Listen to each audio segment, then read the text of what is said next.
जो परंपरा वाले होते हैं, ये कनपाड़े नाथ, उग्गड़नाथ, बिना कनपाड़े, ये सारे शिव जी के पुजारी होते हैं। और शिव जी भगवान के पास 8 सिद्धियां हैं।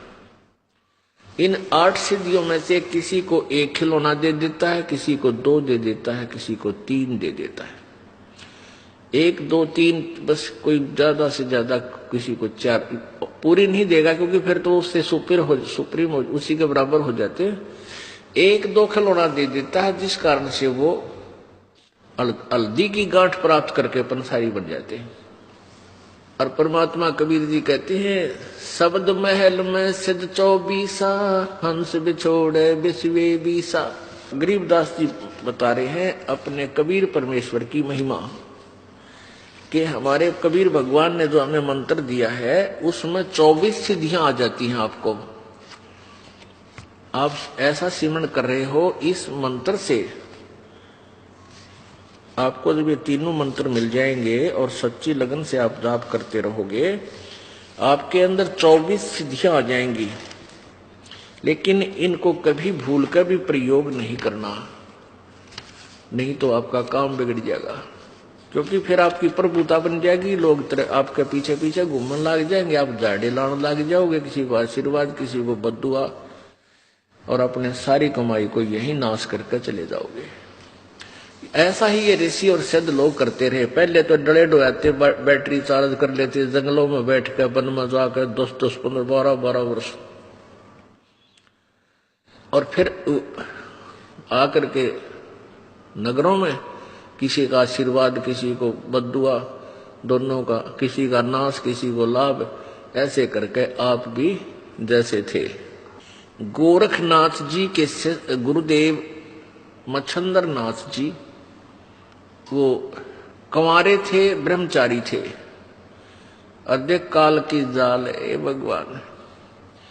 जब वो हो लिया 60-70 साल का, तो उसके मन में आया कि मैंने गृहस्थ आश्रम का आनंद तो लिया ही नहीं, ये जीवन मनुष्य का तो मेरा बर्बाद हो गया। ये सोचकर सिंगल द्वीप के अंदर एक राजा था, उसका शरीर शांत हो गया, और मत्स्येंद्र नाथ जी ने एक गुफा के अंदर अपना शरीर छोड़ दिया, और वहां से वो प्राणी निकल के राजा के शरीर में प्रवेश कर गया। मत्स्येंद्र नाथ जी उस राजा के ताजा मृत शरीर में प्रवेश कर गया। राजा कुछ देर के बाद जीवित हो गया। हाहाकार मच गई थी, रानी भी रो रही थी, मंत्री भी रो रहे थे। तो जब वो जीवित हुआ तो राजा वाले लक्षण नहीं थे उसमें, उसको किसी राजकाज का प्राप्त ज्ञान नहीं था। अब कुछ वहां राजाओं के पास ऐसे विद्वान पुरुष रहते थे, ये ब्राह्मण लोग। उस ब्राह्मण ने जब देखा, बताया उन व्यक्ति संत ने, ऋषि ने, कि इसमें कोई योगी आत्मा प्रवेश कर गई है, राजा नहीं है। रानी को बता दिया। अब रानी ने तो वो शरीर चाहिए था, उसने कह दिया कि कोई भी हो, तुम कोई दिक्कत नहीं है, ये जीवित रहना चाहिए। फिर उस ऋषि ने बताया कि इस योगी ने, जो राजा के शरीर में प्रवेश है, इसने कहीं आस पास अपना शरीर छोड़ रखा है, और ये कुछ दिन के बाद इस शरीर से निकलकर उस शरीर में वापस जा सकता है। रानी ने आदेश दे दिया आसपास अपने सैनिकों को कि किसी भी गुफा या कहीं पर भी कोई शरीर मिल जाए, उसको फूंक दो, जला दो। ऐसे खोजते खोजते उस गुफा में सैनिक पहुंच गए जहां पर इस मत्स्येंद्र नाथ का शरीर था। सैनिकों ने उसको सवा कर दिया, जला दिया। अब कुछ दिन के बाद उस मत्स्येंद्र नाथ से रानी को 2 पुत्र प्राप्त हुए। एक दिन किसी दूसरे नाथ के शिष्य ने गोरखनाथ को व्यंग कस दिया कि यदि तू ऐसा चेला है सिद्धि वाला, तो तेरे गुरुजी ने निकालना ना, वो राजा के शरीर में कैद हो गया, और वो धक्के खान लाग रहा है। उसने अपना योग नाश कर लिया, भक्ति का बट्ठा बैठा लिया। तुम काहे किस शिष्य है, किसा तेरा गुरु है। तो गोरखनाथ जी को पता चला कि वहां पहुंचे हुए हैं तेरे गुरुजी तो राजा के शरीर में प्रवेश कर चुके हैं।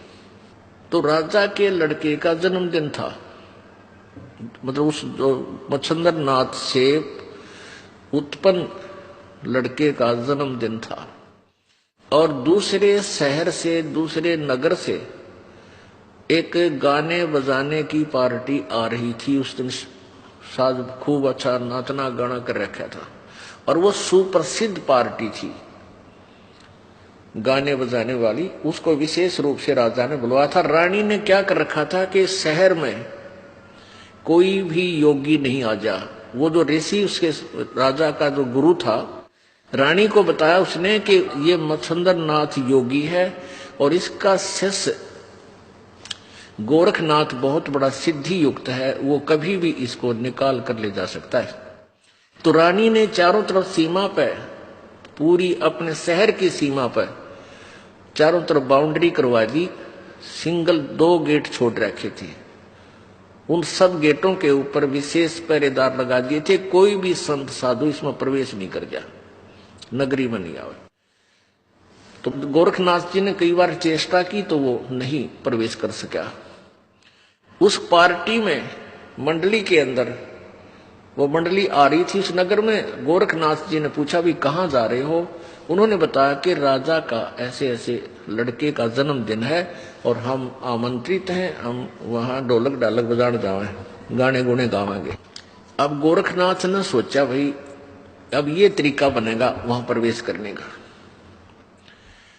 अब गोरखनाथ जी ने अपनी सिद्धि से उनके एक ढोलकिए का, एक ढोलक बजाने वाला होता है वो तबले से, वो तबले बजाया करे कट कट कट कट, उसके दस्त लगा दिए अपनी सिद्धि थे। और उसके इतने दस्त लगे कि 5-5 मिनट में वो फ्रेश होने जान लग गया।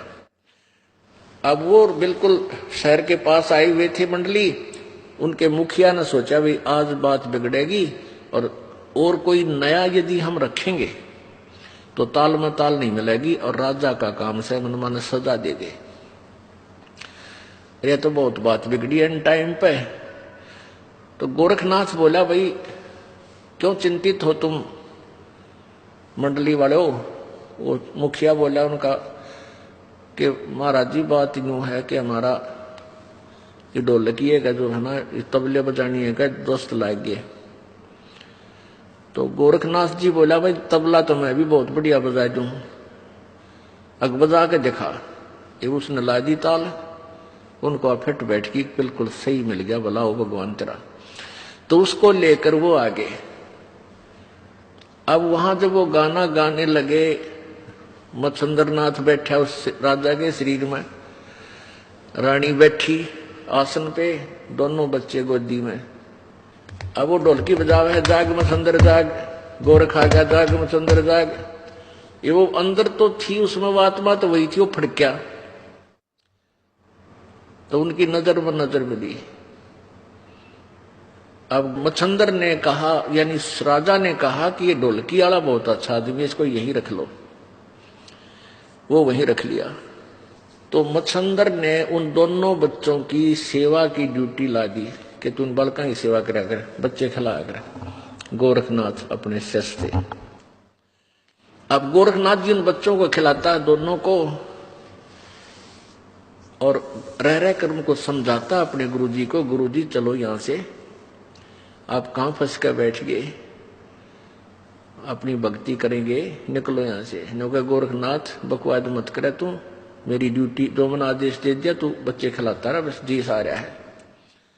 अब उसने सोची गोरखनाथ ने, बाबा गुरुजी तो मेरा भाई गया काम तय तो उन बच्चा के सिद्धि तन दस्त ला दिए गोरखनाथ ने।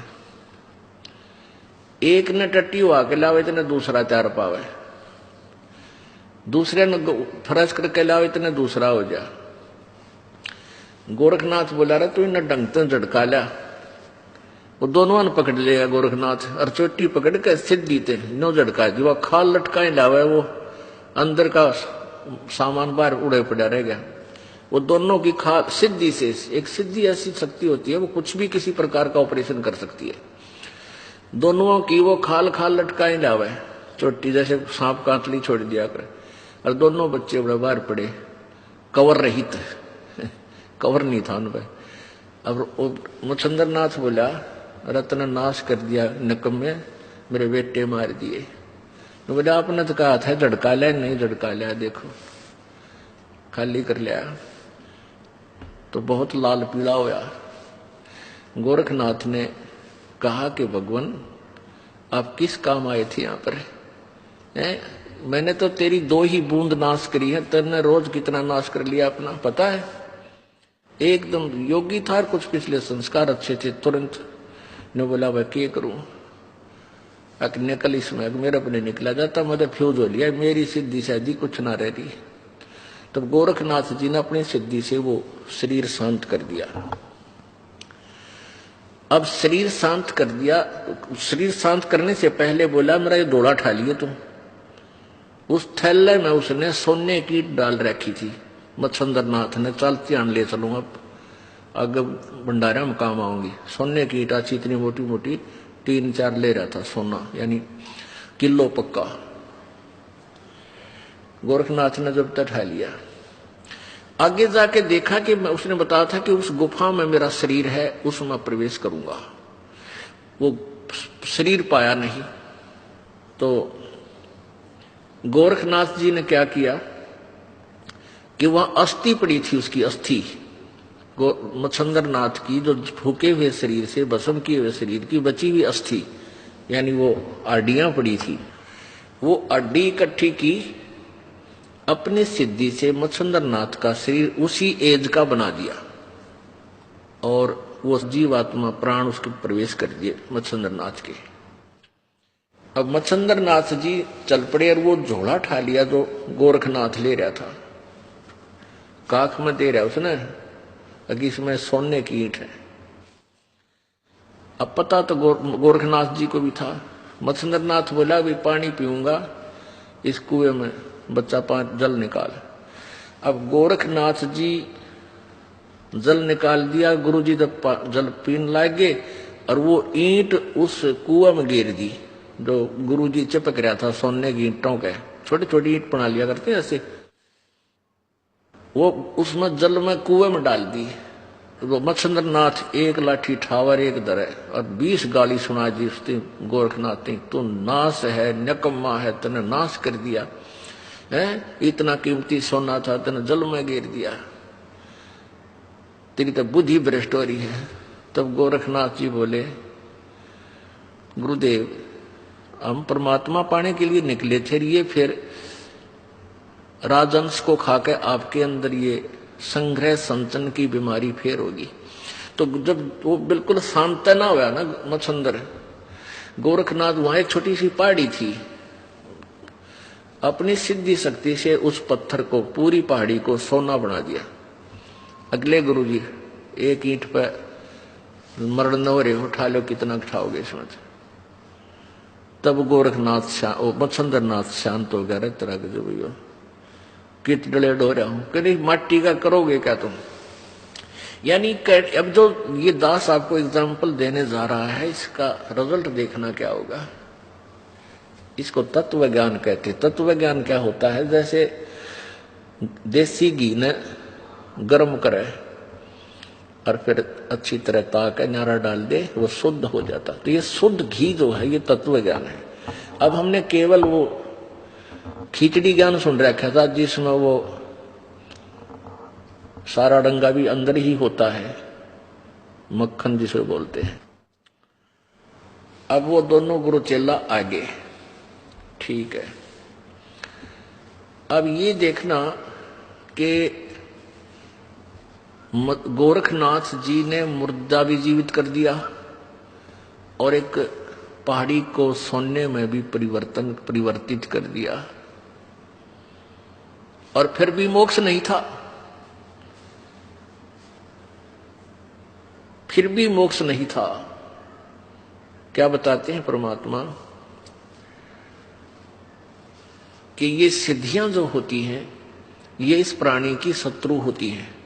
इन सिद्धियों के कारण इसमें प्रभुता आ जाती है, दुनिया नमस्कार करती है, उसके चारों तरफ मंडरा जाती है और फिर वो प्रभु बन जाता है और यथार्थ साधना ना करके फिर यहीं पर वो अपना 84 लाख योनियों में धक्के खाता रहता है। अब परमात्मा क्या बताते हैं, एक अगस्त ऋषि थे, उन्होंने सारे जीवन में सिद्धि साधना की। ये जो परमात्मा कबीर जी के मार्ग के अतिरिक्त जितने भी साधना है सब सिद्धियां ही अधिक होती हैं और कुछ समय इनको स्वर्ग प्राप्ति होती है। अगस्त ऋषि ने इतनी साधना कर ली कि उसने एक ही घूंट में 7 समुद्रों के जल को सोख लिया था। अब बताओ भाई, पूरे जितने समुद्र है अपनी पृथ्वी के चारों तरफ, इसको एक घूंट ऐसे चलो उठाया, मतलब एक घूंट ऐसे लगाई मुंह के और पूरे को सोख लिया और ये खाली हो गया। फिर ऋषियों ने देवताओं ने हाथ पैर जोड़े हैं, फिर इसने वापस इसको इसमें कुरला कर दिया इस खड्डे में, यो फिर समुद्र लहरा गया ऐसे ही। अब पुण्यात्मा फिर भी मोक्ष नहीं हुआ, अगस्त ऋषि का भी मोक्ष नहीं हुआ। दुर्वासा जी बहुत सिद्धि युक्त थे, वो भी मोक्ष से खाली रहे। अपने एक वचन से उसने यादों का पूरा कुलनाश कर दिया था दुर्वासा जी। तो क्या बताते हैं परमात्मा कबीर परमेश्वर जी की महिमा, संत गरीबदास जी अपने अमृतवाणी